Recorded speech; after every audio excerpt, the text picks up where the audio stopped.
Class 11-এ first সেমিস্টারে যারা admission নিয়েছো তাদেরকে কয়েকটা কথা মনে রাখতে হবে।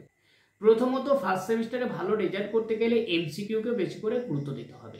এবার এমসিকিউ বেশি করে গুরুত্ব দেওয়ার আগে যে কাজটা তোমাদের করতে হবে সেটা হলো প্রত্যেকটা টেক্সটকে ভালোভাবে পড়তে হবে। সেটা বাংলা হোক, ইংরেজি হোক, ভূগোল হোক, ইতিহাস হোক, যে কোনো সাবজেক্ট হতে পারে। সমস্ত সাবজেক্টের টেক্সটকে যদি ঠিকঠাক ভালোভাবে পড়তে না পারো তাহলে এমসিকিউ থেকে কোনো রকম রেজাল্ট হবে না। বিশেষ করে ইংরেজির যে সমস্ত টেক্সটগুলো রয়েছে সেই টেক্সটগুলো যদি খুঁটিয়ে ভালোভাবে না পড়ে থাকো তাহলে এমসিকিউ করতে পারবে না, কারণ এমসিকিউ কোথা থেকে প্রশ্ন হবে কেউ জানে না। কোশ্চেন প্যাটার্ন হয়তো দেওয়া রয়েছে, কোশ্চেন প্যাটার্ন সম্পর্কে বুঝতে পারবে, সবটাই ঠিক রয়েছে, কিন্তু কি কোশ্চেন করবে সেটা তুমি কিভাবে বুঝবে? এবার তোমাকে বুঝতে গেলে এই এমসিকিউ প্রচুর পরিমাণে প্র্যাকটিস করতে হবে। এবার এমসিকিউ প্র্যাকটিস করার আগে টেক্সটগুলো তো ভালোভাবে পড়তেই হবে। এবার অনেকেই ইংরেজির প্রতি দুর্বলতা রয়েছে, তো দুর্বলতা থাকার জন্য তাদের অনেকেই মনে হবে যে ইংরেজি আমরা পারবো না, ইংরেজিতে কোনো রকম নাম্বার পেলেই হবে, পাস করলেই হবে। তো একটু চেষ্টা করে দেখো, চেষ্টা করে দেখলেই দেখবে যে ফার্স্ট সেমিস্টারে 40-এ 40ই পাবে তোমরা, একটু যদি চেষ্টা করো। এবং এর জন্য এমসিকিউ প্রচুর পরিমাণে প্র্যাকটিস করতে হবে। তো আরও একটা কথা বলি, গ্রামার থেকে 5টা এমসিকিউ আসবে। এই গ্রামারে যে 5টা এমসিকিউ থাকবে, এই 5টা এমসিকিউ 5-এ 5 পাওয়া যাবে। এবার গ্রামারে থাকছে কি, ভয়েস চেঞ্জ থাকবে, ন্যারেশন চেঞ্জ থাকবে, ক্লজ থাকবে, জেরান্ড থাকবে, ট্রান্সফরমেশন অফ সেন্টেন্স থাকবে, ফ্রেজাল ভার্বস থাকবে, যেগুলো মাধ্যমিকে করে এসেছো ঠিক সেইগুলোই। এবার এই যে গ্রামারগুলো আসবে, গ্রামারগুলো সবই টেক্সট বাস আসবে, কিন্তু টেক্সট বাস এলেও এমসিকিউ হবে ঠিকই, কিন্তু এমসিকিউ হলেও এর বেসিক ধারণাটা তোমাদের থাকতে হবে। যদি বেসিক ধারণাটা না থাকে তাহলে গ্রামারে যে 5টা নাম্বার পুরোপুরি হাতছাড়া হয়ে যাবে। এবার গ্রামার থেকে 5টা নাম্বার পুরোপুরি হাতছাড়া হয়ে গেলে অনেকটাই প্রবলেম, তোমাদের নাম্বারটা অনেকটাই কমে যাবে।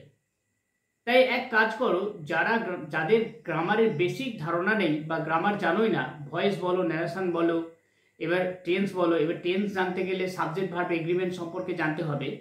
তো আমি তোমাদের রিকোয়েস্ট করব, যদি এগুলো জানা না থাকে তাহলে অবশ্যই আমার চ্যানেলে যাও এবং চ্যানেলে গিয়ে প্লেলিস্টে চলে যাও। প্লেলিস্টে গিয়ে গ্রামার পোর্শন যেটা রয়েছে, যেখানে voice, narration, subject verb agreement, tense সব কিছু সবিস্তারে বর্ণনা করা রয়েছে, তো সেইগুলো আগে দেখে নাও। তাহলে চলো স্টার্ট করছি। প্রথম পার্টে যে 10টা প্রশ্ন নিয়েছিলাম, এই 10টা প্রশ্ন যখন করেছিলাম 10টা প্রশ্ন আর উত্তর বলে দিয়েছিলাম, এর মধ্যে কোনো আলোচনা করিনি। আর এখানে সেকেন্ড পার্টে যে 15টা প্রশ্ন নিয়েছি, এই 15টা প্রশ্নের উত্তর বলবো, এমনকি যে সমস্ত প্রশ্নগুলো আলোচনা করার প্রয়োজন, প্রশ্নের উত্তরগুলো আলোচনা করার প্রয়োজন, সেই সমস্ত বিষয়গুলো আলোচনা করে দেবো। তো এখানে প্রথম যে প্রশ্নটা দেওয়া আছে, which light was used by the astrologer for his business, যে অ্যাস্ট্রোলজার তার বিজনেসের জন্য কোন আলো ব্যবহার করতেন, এখানে সেটা বলা হয়েছে।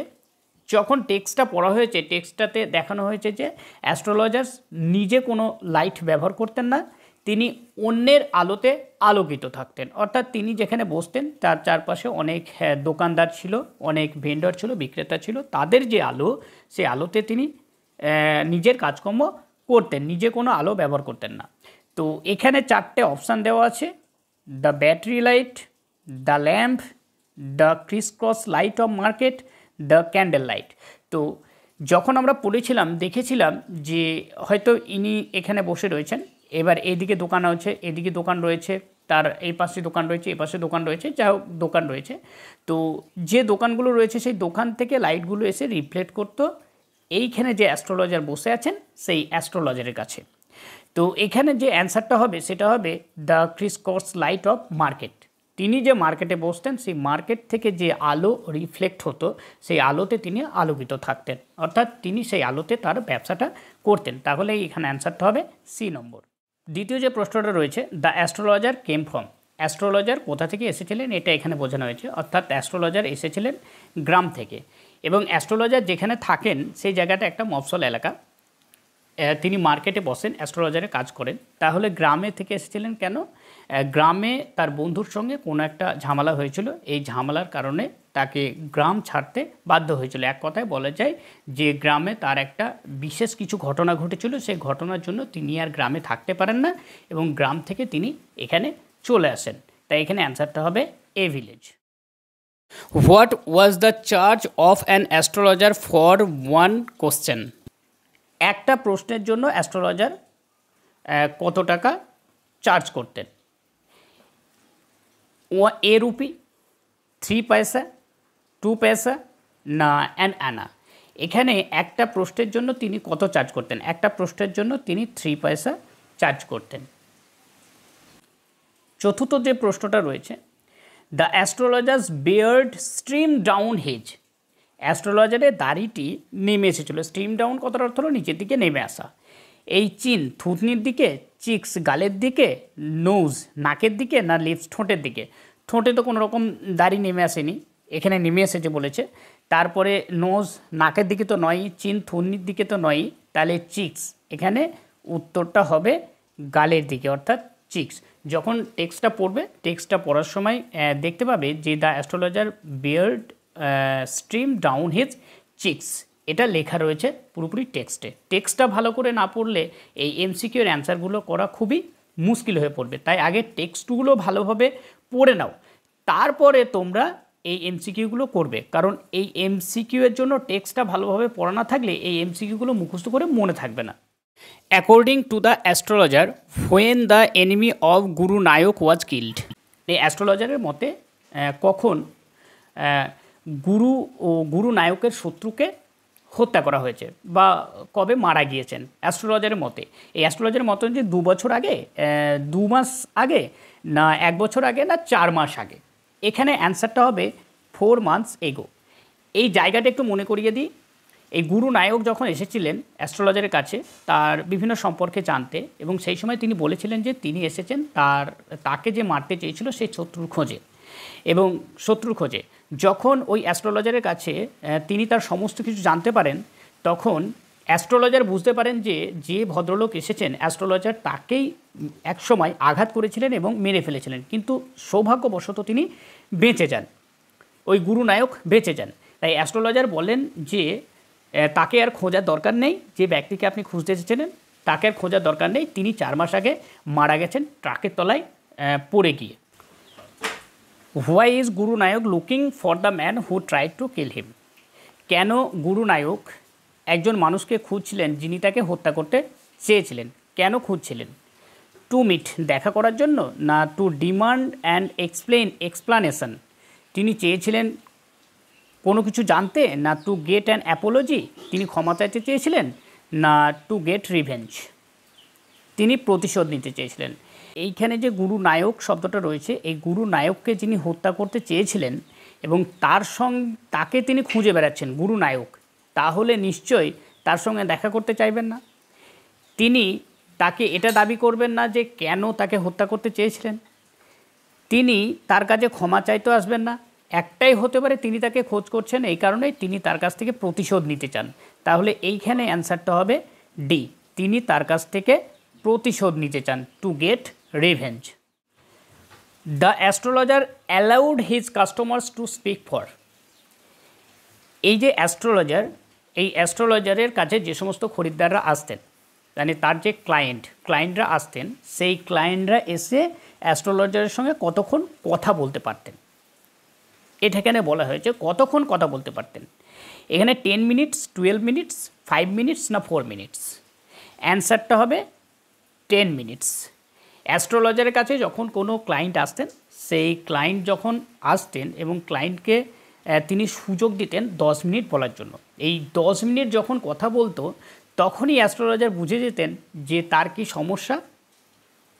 সমস্যা রয়েছে, সেই সমস্যার কথাগুলো জেনে নিয়ে তিনি তখন অনেক কিছু তাকে বলতেন। অর্থাৎ তার যে ক্লায়েন্ট রয়েছে, সেই ক্লায়েন্ট যে কথাগুলো বলতেন, সেই ক্লায়েন্টের কথা অনুযায়ী তিনি তার কথাতেই উত্তরগুলো খুঁজে পেতেন এবং তখনই তাকে বিভিন্ন ধরনের কথা বলতেন। তো সময় দিতেন জাস্ট 10 মিনিট, 10 মিনিটস। গুরু নায়ক লিট আপ এ সিগার, ল্যাম্প, লাইট না ক্যান্ডেল? এখানে যে অ্যান্সারটা হবে এই যে এ অপশান দেওয়া আছে, এই এ অপশান সিগার, এই সিগারটা হবে। এটা কেন হবে সিগার? যখন অ্যাস্ট্রোলজারের কাছে গুরুনায়ক এসেছিলেন এবং গুরুনায়ক যখন এসেছিলেন তখন অনেকটা রাত্রি হয়ে গেছে, সন্ধে পার হয়ে গেছে, এবং সন্ধে পার হওয়ার পর তিনি তার মালপত্র গোছাচ্ছিলেন অ্যাস্ট্রোলজার, ঠিক সেই সময় গুরুনায়ক এলেন। গুরুনায়কের মুখটা খুব একটা দেখা যাচ্ছিল না। সেই সময় অ্যাস্ট্রোলজারের সঙ্গে তিনি বাগবিতণ্ডায় জড়িয়ে পড়েন এবং অ্যাস্ট্রোলজারকে বলেন যে তিনি যে কথাগুলো মন গড়া কথা বলেন ওই কথা তিনি জানতে চান না। তিনি জানতে চান তার জীবনে কী ঘটেছে, ভবিষ্যতে কী ঘটবে, এই সমস্ত কথা। যখন তিনি এই সমস্ত কথা তাকে বলতে বলেন, অর্থাৎ অ্যাস্ট্রোলজারকে বলতে বললেন, এবং বলতে বলার পর তিনি একটা সিগারেট অর্থাৎ চুরুট ধরান, এবং সেই জায়গায় এই সিগারেটের কথাটা দেওয়া রয়েছে, তাই এখানে অপশানটা হবে cigar. What was the real name of the man who came to the astrologer? অ্যাস্ট্রোলজারের কাছে যে ব্যক্তি এসেছিলেন তার আসল নাম কি? গুরু নায়ক, গুরু নানক, গুরু সায়ক না গুরু রাহান? এখানে অ্যান্সারটা হবে গুরু নায়ক। অর্থাৎ এই যে গল্পটা রয়েছে এই গল্পটার মধ্যে তিনটে ক্যারেক্টারের কথা মূলত বলা রয়েছে। এখানে অ্যাস্ট্রোলজারের কথা বলা হয়েছে, গুরু নায়কের কথা বলা হয়েছে, আর অ্যাস্ট্রোলজারের ওয়াইফের কথা বলা হয়েছে। Whom did the astrologer ask to count the coin? কাকে অ্যাস্ট্রোলজার কয়েনগুলো গুনতে দিয়েছিলেন? হিজ ওয়াইফ হবে এখানে অ্যান্সারটা। পয়েল মিন্স, এই মিন্স বলতে এই পয়েলের অর্থটা কি? এই রকম কোশ্চেন যখন আসবে, এই কোশ্চেনগুলো অত্যন্ত ডিফিকাল্ট কোশ্চেন্স, তাই এই কোশ্চেন্সগুলো মুখস্থ করে রাখতে হবে। এখানে পয়েল মিন্স হলো a low bench. Who is the protagonist of the story and astrologer's day? এখানে বলা হয়েছে অ্যাস্ট্রোলজার্স ডে যে গল্পটা রয়েছে এই গল্পটার নায়ক চরিত্রকে। এখানে প্রোটাগনিস্ট কথার অর্থ হলো নায়ক। সরাসরি হিরো লেখা থাকতে পারে, HERO হিরো। এখানে হিরো কথাটা ব্যবহার না করে প্রোটাগনিস্ট যে সিনোনিমটা রয়েছে সেই সিনোনিমটা এখানে ব্যবহার করা হয়েছে। প্রোটাগনিস্ট বলতে এখানে নায়ক চরিত্র। তো অ্যান অ্যাস্ট্রোলজার্স ডে যে গল্পটা রয়েছে এই গল্পটার নায়ক চরিত্রকে, এখানে নায়ক চরিত্র হলো an astrologer. The astrologer confessed the truth two. এই কনফেসড কথার অর্থ হলো রিভেলড বা এক্সপ্লেইনড। এখানে কনফেসড কথার অর্থ হলো ব্যক্ত করা বা বর্ণনা করা। এখানে বলা হয়েছে অ্যাস্ট্রোলজার সত্য কথাটা কাকে বলেছিলেন? তার স্ত্রীকে, তার ছেলেকে, তার মাকে না তার বাবাকে? অ্যাস্ট্রোলজার তার স্ত্রীকে গিয়ে বলেছিলেন। When was the astrologer bundling of his equipments? কখন অ্যাস্ট্রোলজার তার যে বিজনেসের যে জিনিসপত্র সেগুলি গোছাতে শুরু করলেন? এখানে ওয়াজ বান্ডিলিং কথার অর্থ হলো গোছাতে শুরু করা বা মারাঝাতা করা। অ্যাট মিড ডে দুপুরবেলায়, না ইন ইভিনিং সন্ধেবেলায়, ইন মর্নিং সকালবেলায়, না লেট নাইট? তো এখানে অ্যান্সারটা হবে ইন ইভিনিং।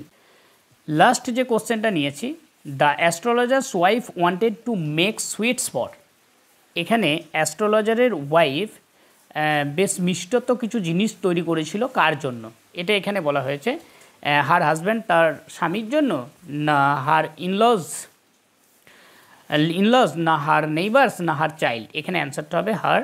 তো ভিডিওটি যদি ভালো লাগে অবশ্যই লাইক শেয়ার কমেন্ট করবে, আর অন্যান্য বন্ধুদের শেয়ার করবে, আর যারা নতুন তারা সাবস্ক্রাইব করবে। Thank you for watching my video.